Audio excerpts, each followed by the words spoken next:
perkenalkan nama saya Friend Suryati dengan NIM 251424004. Nah, di sini kita akan membahas tentang prinsip moral yang dijelaskan berdasarkan teori etika konsekuensialis adalah yaitu teori moral yang menyatakan bahwa benar atau salahnya suatu tindakan itu hanya ditentukan berdasarkan hasil akhir, dan teori etika non konsekuensialis yang merupakan teori yang menilai benar atau salahnya suatu tindakan itu berdasarkan sifat intrinsik tindakan itu sendiri dan bukan pada hasil akhirnya. Yang pertama kita bahas tentang konsekuensialis altruisme atau baik untuk banyak orang. Nah, dalam altruisme di sini membahas etika tentang di mana benar atau salahnya suatu tindakan berdasarkan seberapa besar manfaat dan kebaikan yang diberikan kepada orang lain, di mana di sini kita harus mengorbankan diri kita sendiri untuk kepentingan orang lain. Nah, pengorbanan yang dimaksud di sini bukan berarti harus mati untuk orang lain ya, melainkan berupa sikap tidak mencari untung dengan tidak memaksakan ide atau pendapat kepada orang lain. Nah, di mana untuk mengukur kebenarannya adalah bagaimana kebahagiaan sesama, bukan diri sendiri. Nah, model pemikiran dalam teori ini yaitu orang lain adalah Tuhan, sedangkan aku adalah pelayan, yang artinya altruisme menuntut pengorbanan diri, di mana pelaku moral harus melepaskan kepentingan pribadi orang tersebut, menomorduakan kepentingan pribadinya dan mengutamakan kepentingan orang lain. Nah, meskipun demikian, teori ini memiliki kelemahan. Yang pertama, rentan dimanfaatkan dan diperbudakkan oleh orang lain. Nah, seseorang altruisme karena tidak memiliki batasan yang tegas itu sangat rentan, maksudnya sering dimanfaatkan dan dikendalikan orang lain, terutama orang yang egois ya. Yang kedua yaitu keterbatasan pemahaman, di mana kita tidak dapat memahami orang lain dan mengerti kepentingan orang lain secara sempurna. Yang ketiga itu merendahkan martabat orang lain atau orang yang dibantu. Ketika terus-menerus mengorbankan diri kita membantu orang lain, secara tidak langsung kita memberikan label kepada orang tersebut bahwa orang tersebut itu lemah, tidak bisa menolong dirinya sendiri, tidak bisa berdiri di atas kakinya sendiri. Yang keempat yaitu memancarkan dan menciptakan ketergantungan. Nah, di sini altruisme yang berlebihan justru mematikan daya juang orang tersebut. Dia menjadi manja dan bergantung pada orang yang membantunya tersebut atau pelaku altruisme. Nah, sebagai contohnya itu dalam sebuah kasus ya, dalam sebuah tugas kelompok itu setiap pertemuan kelompok untuk mengerjakan tugas itu semua anggotanya hadir. Namun yang menjadi kejanggalan di sini, salah satu anggotanya itu tidak berkontribusi sedikit pun, dia hanya datang saja. Nah, saat ditanya atau diminta pendapatnya, dia hanya merespon dan menjawab mana-mana saja atau gimana menurutkan saja. Padahal ini adalah tugas kelompok yang merupakan tanggung jawab seluruh anggota kelompok. Keadaan tersebut memicu dilema saat tugas mau selesai dan mau dikumpulkan ya. Nah, anggota kelompok bimbang antara mereka menegakkan keadilan dengan tidak mencantumkan namanya atau menjaga solidaritas pertemanan dengan tetap mencantumkan namanya karena rasa tidak enak ya. Nah, jika kelompok memilih teori ini dalam menyelesaikannya, kelompok akhirnya tetap mencantumkan nama anggota kelompok yang pasti tersebut supaya dia bisa lolos di mata kuliah itu dan supaya dia mendapatkan nilai ya. Yang kedua yaitu konsekuensialisme egoisme etis, yaitu baik untuk diriku sendiri. Nah, di sini dalam teori ini menyatakan bahwa hal terbaik yang kita lakukan adalah memastikan bahwa kepentingan pribadi itu terpenuhi. Yang maksudnya di sini itu mendahulukan kepentingan pribadi ya. Nah, cara berpikir dalam teori ini yaitu dengan mengejar dan mengutamakan kepentingan pribadi masing-masing orang justru dapat membantu terciptanya kesejahteraan umum. Nah, meskipun demikian ya, terlihat sangat meskipun demikian, namun prinsip ini runtuh di dunia nyata karena kepentingan kita itu sering bertabrakan. Nah, ketika kita memilih untuk mengutamakan diri kita sendiri, sebelumnya kita mesti merenungi pertanyaan yang berikut ini ya. Pertama, apa alasannya membenarkan dan apa yang membedakan antara aku dan orang lain sehingga kepentingan aku harus diutamakan dibandingkan kepentingan orang lain? Yang kedua, apa yang spesial? Apakah aku lebih spesial dibandingkan orang lain? Nah, jika tidak ada alasan yang kuat atau alasan yang mendasar yang membedakan antara pribadi kita dengan orang lain, maka kita mesti adil. Jika kita menuntut agar kebutuhan kita dipenuhi, kita juga harus mengetahui bahwa kebutuhan orang lain sama pentingnya untuk dipenuhi sama seperti kebutuhan kita. Nah, dari contoh kasus yang sama itu penyelesaiannya menggunakan teori ini yaitu Jika kelompok memilih yaitu, maka keputusan yang diambil dengan tidak mencantumkan nama anggota kelompok yang pasif tersebut karena setiap anggota memiliki kedudukan dan tanggung jawab yang sama. Yang ketiga itu konsekuensialis utilitarisme, baik untuk sebanyak orang mungkin. Nah, dalam teori ini menyatakan bahwa kebenaran suatu tindakan itu diukur seberapa besar dampak kebaikan yang dihasilkan bagi banyak orang. Model pemikiran teori ini berfokus pada memaksimalkan kesenangan dan meminimalisir penderitaan. Dan teori ini menggarisbawahi pentingnya memperlakukan setiap orang secara sama, yang dimana di sini setiap individu dianggap sebagai angka atau komponen dalam hitungan kebahagiaan sosial. Nah, tindakan dianggap benar kalau total kebahagiaannya meningkat dan total penderitaannya berkurang. Kelemahannya, meskipun terdengar baik karena demi kebahagiaan banyak orang, namun kelemahannya memiliki kelemahan yang sangat berbahaya jika diterapkan tanpa batasnya. Dalam teori ini, di sini boleh berbuat jahat ya untuk yang menguntungkan bagi banyak orang, mengorbankan satu orang demi kebaikan banyak orang.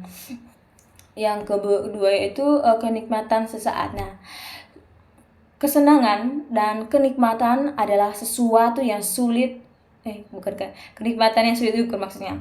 Kesenangan atau kenikmatan adalah sesuatu yang sulit diukur secara matematis. Nah, kelemahan ekstrimnya itu misalnya jika seorang gadis dilecehkan oleh sekelompok pemuda secara bergantian, hal ini menunjukkan celah atau kekeliruan dalam teori ini. Karena jika dihitung angka, pelaku yang merasa senang itu ada banyak, sedangkan yang menderita itu hanya satu. Jika hanya mengikuti jumlah angka kenikmatan, teori ini membenarkan kejahatan dan buta terhadap hak asasi manusia yang paling dasar. Nah, dari contoh yang sama, jika dibandingkan penyelesaian menggunakan algoritmanya, jika misalnya dalam kelompok tersebut anggotanya ada 5 orang dan satunya tidak aktif tadi ya, yang satunya tidak aktif. Karena teori ini penerapan dalam teori ini itu dengan tidak mencantumkan nama anggota tersebut. Karena di sini jika diterapkan di teori ini, yaitu kan kebahagiaannya untuk banyak orang yang mengerjakan tugas mereka, keadilan ditegakkan, mereka jadi bahagia begitu. Sedangkan yang menderita yang malas tadi, yang tidak mengerjakan.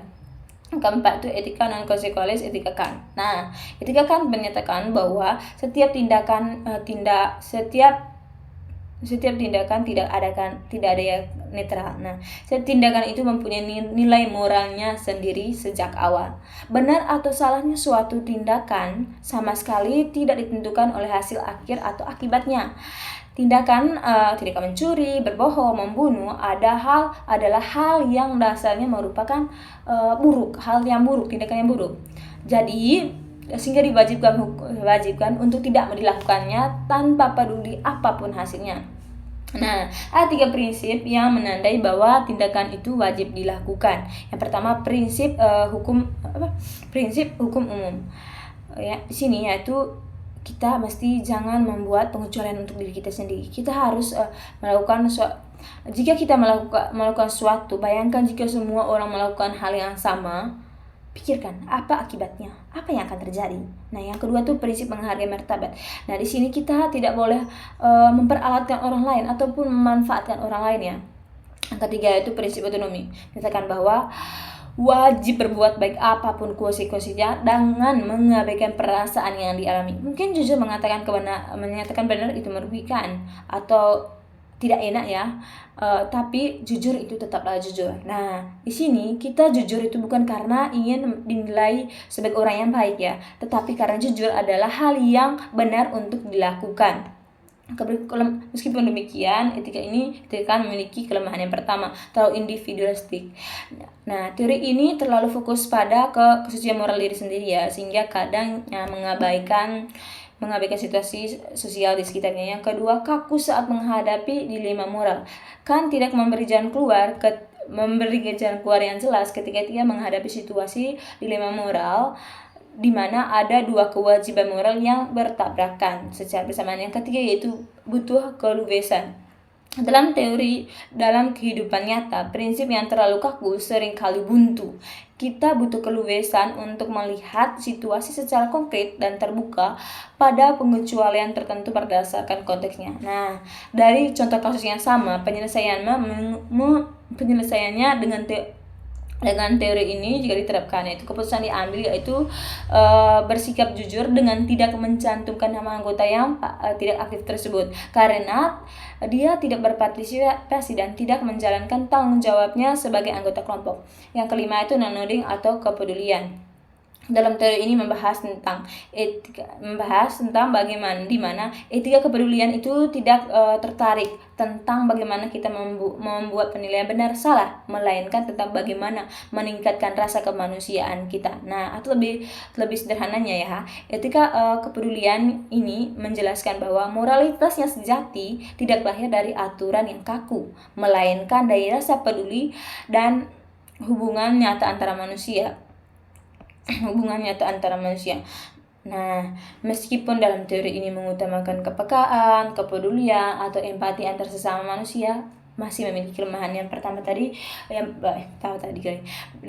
itu terjebak dalam sikap pilih kasih. Nah, karena di sini tadi orang yang di sekitar kita ya, maksudnya keluarga atau gimana, jadi kita membuat kita menjadi bias, maksudnya kita tidak objektif ya.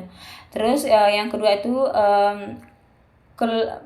itu mengabaikan aturan. Yang berikutnya itu risiko terjebak dalam hubungan yang memanfaatkan ketulusan itu sendiri dengan alasan peduli. Nah, di mana jika tidak hati-hati, hubungan ini bisa berujung pada ketergantungan yang tidak sehat, di mana satu pihak terus memanfaatkan kepedulian satu pihak. Nah, dari contoh kasus yang sama, penyelesaiannya menggunakan teori ini itu dengan tidak langsung mengambil keputusan seperti tidak mencantumkan namanya, melainkan dengan melakukan pendekatan secara pribadi dengan teman dan memberikan sedikit arahan supaya ia bisa bekerja walaupun di detik-detik terakhir, sehingga namanya tetap dicantumkan dan dia meskipun dia bekerja di bagian terakhir ya. Nah, karena itu etika Aristoteles. Nah, etika Aristoteles ini menyatakan bahwa moralitas tidak diukur dari seberapa patuh kita terhadap aturan tertulis, melainkan dari kualitas watak atau karakter dari manusia itu sendiri. Nah, seseorang disebut sebagai orang baik jika ia memiliki keutamaan moral di dalam diri sendiri seperti kejujuran, keberanian, ketegasan. Nah, di mana sifat-sifat itu bukan dibawa dari sejak lahir ya, melainkan dibentuk melalui latihan atau pembiasaan sehari-hari. Dalam pembentukan watak tersebut, Aristoteles memberikan prinsip jalan tengah, yaitu sebuah komponen moral untuk selalu menjaga keseimbangan tindakan agar tidak bersikap secara berlebihan maupun kekurangannya. Nah, meskipun demikian, teori ini memiliki kelemahan karena dinilai terlalu abstrak dan tidak menyediakan panduan opsional yang konkret ketika manusia harus mengambil keputusan cepat saat dihadapkan pada sebuah dilema nyata yang mendesak di lapangan. Nah, contohnya dalam kasus yang sama penyelesaiannya itu dengan mengambil jalan tengah, dengan berkomunikasi, berbicara langsung dengan teman tentang bagaimana konsekuensinya jika dia tidak bekerja atau tidak berpartisipasi. Nah, bisa disimpulkan dapat disimpulkan ya, penyelesaian dalam teori ini dengan memberikan peringatan secara tegas dan bersikap jujur. Bila misalnya peringatan, jika dia tidak berkontribusi pada pertemuan berikutnya, maka namanya tidak akan dicantumkan. Gitu. Jadi sekian dari saya, terima kasih.